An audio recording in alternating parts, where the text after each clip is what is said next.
ದಿವಸಗಳ ಸಪ್ತಾಹ ಅಂತ ಹೇಳ್ಬಿಟ್ಟು ಗುಡಿಬಂಡೆ ಜಿಲ್ಲಾದ್ಯಂತ ಆಚರಣೆ ಮಾಡ್ತಾರೆ. ಈಗಾಗಲೇ ರಂಗೋಲಿ ಸ್ಪರ್ಧೆ ಆಗಿದೆ.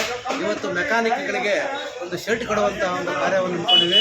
ನಾಳೆಂದು ಬಡಬಗರಿಗೆ ಮತ್ತು ಮೀನುಗಾರರಿಗೆ ಸೀರೆ ಕೊಡುವಂಥದ್ದಾಗ್ಬೋದು, ನೆಟ್ ಕೊಡುವಂಥದ್ದಾಗ್ಬೋದು, ಗಿಡ ನೆಡುವಂಥ ಕಾರ್ಯವನ್ನು ಮಾಡುವಂಥ 7 ಕಾರ್ಯಕ್ರಮಗಳ ಪ್ರತಿ ದಿವಸ ಹಮ್ಮಿಕೊಂಡಿದ್ದೀವಿ. ಕಾರಣ ಏನಂದರೆ ನವೀನ್ ಕಿರಣ್ ಅವರು ನಿಮಗೆಲ್ಲ ಗೊತ್ತಿದೆ, ಸಮಾಜ ಸೇವಕರು, ಶಿಕ್ಷಣ ಪ್ರೇಮಿಗಳು ಹಾಗೂ ಅದೇ ರಕ್ತದಾನಿಗಳು ಅಂತ ಹೇಳ್ಬೋದು. ಯಾಕೆಂದರೆ ಸುಮಾರು 13,000 ಯೂನಿಟ್ ಮೇಲೆ ಇವಾಗಲೇ ಕಲೆಕ್ಟ್ ಮಾಡಿದ್ದೀವಿ ನಾವು. ನಮ್ಮ 2012ರಿಂದ 2025ವರೆಗೂ ಸುಮಾರು ಯೂನಿಟ್ ರಕ್ತದಾನ. ಮೊನ್ನೆ ಲಾಸ್ಟ್ ಇಯರಲ್ಲಿ 2,844 ಯೂನಿಟ್ ಮಾಡಿ, ಅಂದರೆ 8×3 ಅಂದರೆ ಸುಮಾರು 33,000 ಮೇಲೆ ಒಂದು ಜೀವ ರಕ್ಷಣೆ ಮಾಡಿದ್ದಾರೆ. 33,000 ಮೇಲೆ ಅಂಥ ಮಹಾನ್ ವ್ಯಕ್ತಿಗಳು ನವೀನ್ ಕಿರಣ್. ಅವರ ಹುಟ್ಟುಹಬ್ಬ ಆಚರಣೆ ಮಾಡಿ ನಮ್ಮೆಲ್ಲರ ಆದ್ಯ ಕರ್ತವ್ಯ ಅಂತ ಹೇಳ್ತೀವಿ. ಯಾಕೆಂದರೆ ಇದು ನಮ್ಮ ಧರ್ಮ.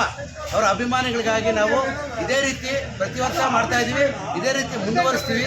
ಈ ರೀತಿ ಮಾಡಬೇಕು ಅಂತ ಹೇಳ್ಬಿಟ್ಟು ನಮ್ಮ ಸೇವೆ ಇದೆ ಮತ್ತು ಅವರ ಸಾಧನೆಗಳನ್ನು ಪ್ರಚಾರ ಮಾಡೋದೇ ನಮ್ಮ ಕೆಲಸ ಆಗಿದೆ. ಜೈ ಹಿಂದ್.